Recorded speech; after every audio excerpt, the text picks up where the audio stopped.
बात की भी घोषणा की है कि वो व्यक्तिगत रूप में सरकार से बाहर रह करके समर्थन देंगे और भारतीय जनता पार्टी के पक्ष का पूरा समर्थन एकनाथ शिंदे जी को मिलेगा।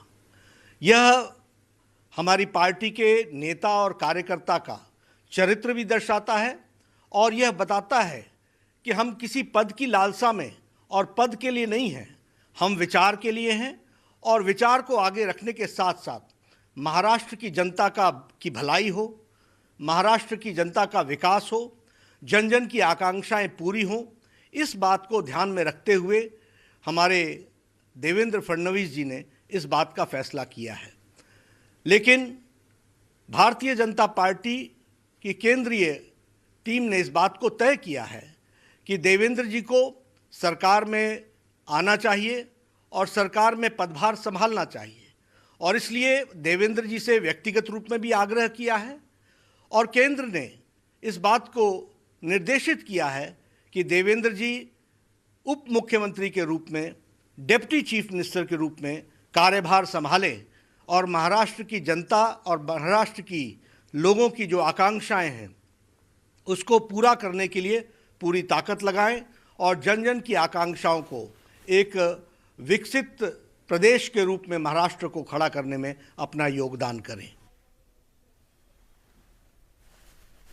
भाजपचे राष्ट्रीय अध्यक्ष जे.पी. नड्डा यांनी एक प्रतिक्रिया आता दिली। आपल्या सोबत सध्या दीपक केसरकर आहेत फोन लाईन वरनं, त्यांची या संदर्भातली प्रतिक्रिया आपण जाणून घेऊया। दीपक जी, आपलं स्वागत न्यूज 18 लोकमत मध्ये। एकनाथ शिंदे आता राज्याचे मुख्यमंत्री असणार आहेत, आपली पहिली प्रतिक्रिया।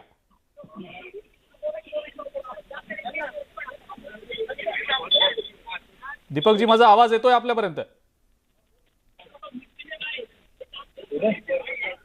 दीपक केसरकर यांच्यापर्यंत आपला आवाज जात नाहीये, कदाचित आपण पुन्हा एकदा त्यांना संपर्क करण्याचा प्रयत्न करूया। मात्र आपण पाहिलं तर अजिंक्य, यावेळची मोठी बातमी या क्षणाची की जे.पी. नड्डांनी असं मत व्यक्त केलंय की देवेंद्र फडणवीस हे उपमुख्यमंत्री पद घेऊ शकतात। एक मोठी बातमी येते समोर, जे.पी. नड्डांच्या तोंडून देवेंद्र फडणवीस यांचा उल्लेख उपमुख्यमंत्री असा करण्यात येतोय। काही वेळापूर्वीच आपण जे.पी. नड्डा जे भाजपचे राष्ट्रीय अध्यक्ष आहेत त्यांची प्रतिक्रिया पाहिली। पूरा समर्थन एकनाथ शिंदे जी को मिलेगा।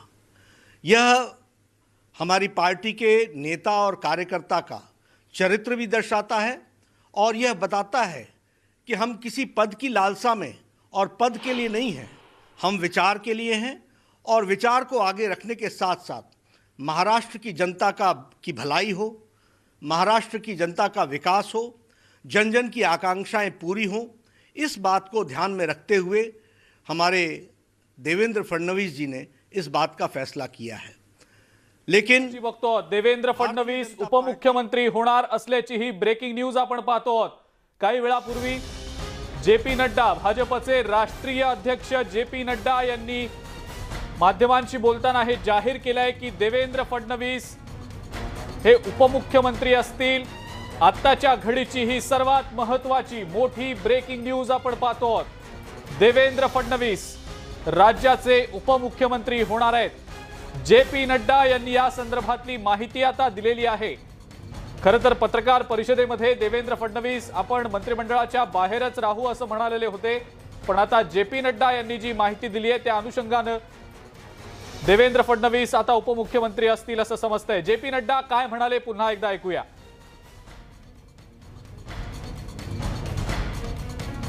जे.पी. नड्डा यांची ही अतिशय महत्त्वाची प्रतिक्रिया, माध्यमांना त्यांनी जी माहिती दिली आहे या अनुषंगाने देवेंद्र फडणवीस राज्याचे उपमुख्यमंत्री होणार आहेत। आशुतोष पाटील आपल्या सोबत आहेतच, न्यूज 18 लोकमतचे संपादक। Ashutosh sir, J P. नड्डा यांनी आता जे सांगितलं देवेंद्र फडणवीस उपमुख्यमंत्री होणार असल्याचं ते म्हणतायत। अजिंक्य, महाराष्ट्राच्या राजकारणातली आणखीन एक मोठी धक्कादायक राजकीय बातमी, देवेंद्र फडणवीस उपमुख्यमंत्रीपद घेणार असं स्वतः जे.पी. नड्डा सांगतायत। थोड्याच वेळापूर्वी असं डिक्लेअर केलं होतं स्वतः देवेंद्र फडणवीस यांनी की भाजप बाहेरून समर्थन देईल, आम्ही मंत्रिमंडळात नसू आणि देवेंद्र फडणवीस उपमुख्यमंत्रीपद स्वीकारतायत। ही यावेळची सर्वात मोठी बातमी आहे।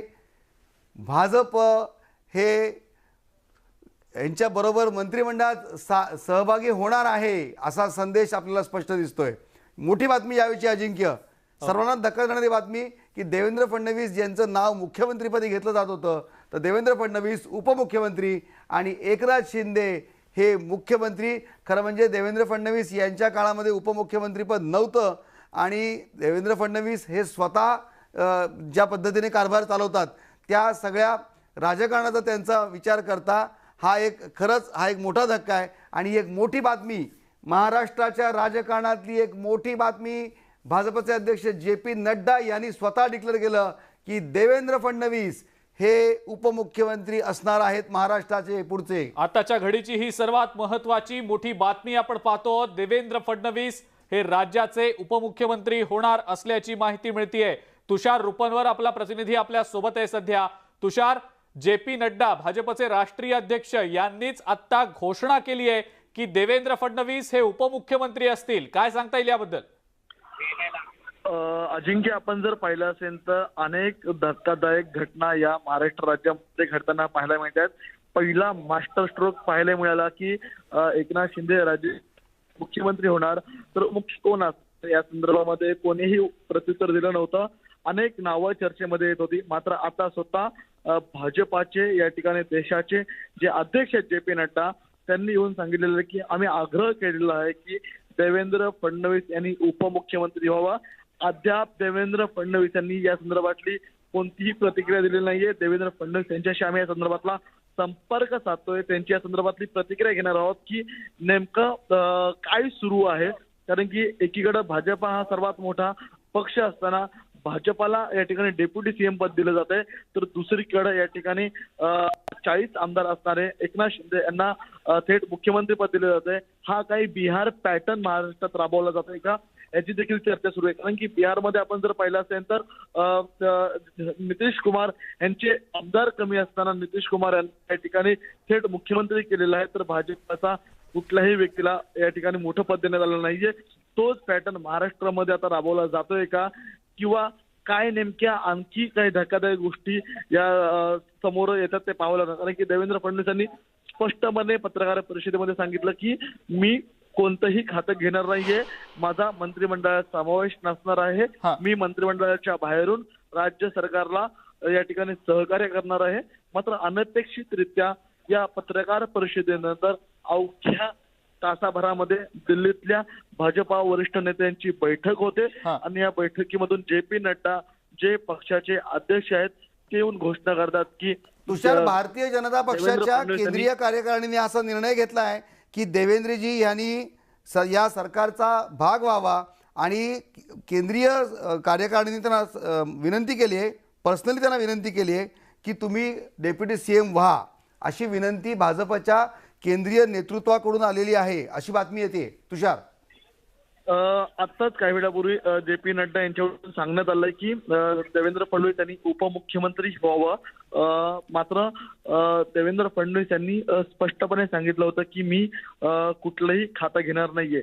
नेमकं दिल्लीमध्ये राजभवनातल्या पत्रकार परिषदेनंतर काय घडामोडी घडल्या तासाभरामध्ये आणि दिल्लीच्या नेतृत्वाकडून आता जे देवेंद्र फडणवीस यांना नवी जबाबदारी देण्यात आलेली आहे त्या संदर्भात नेमकं देवेंद्र फडणवीसांना काय वाटतं, ते पदभार स्वीकारणार आहेत का, पक्षाने दिलेली जबाबदारी स्वीकारणार आहेत का, या संदर्भात आपण त्यांच्याशी संवाद साधणार आहोत.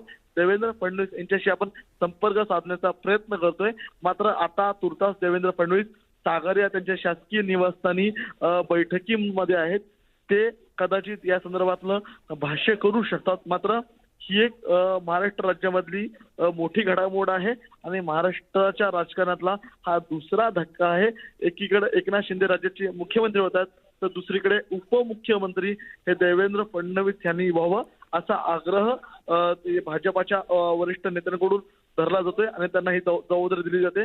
आता देवेंद्र फडणवीस ही जबाबदारी स्वीकारणार का, ते नेमक्या संदर्भात काय बोलणार, अख्ख्या राज्याचं लक्ष या गोष्टीकडे लागलेलं आहे. बिलकुल आशुतोष सर, पण सुरत ते गुवाहाटी, मुंबई ते दिल्ली, कुणाच्या हाती येणार सत्तेची किल्ली. सत्ता नाट्याची प्रत्येक घडामोड सर्वात आधी फक्त न्यूज 18 लोकमतवर.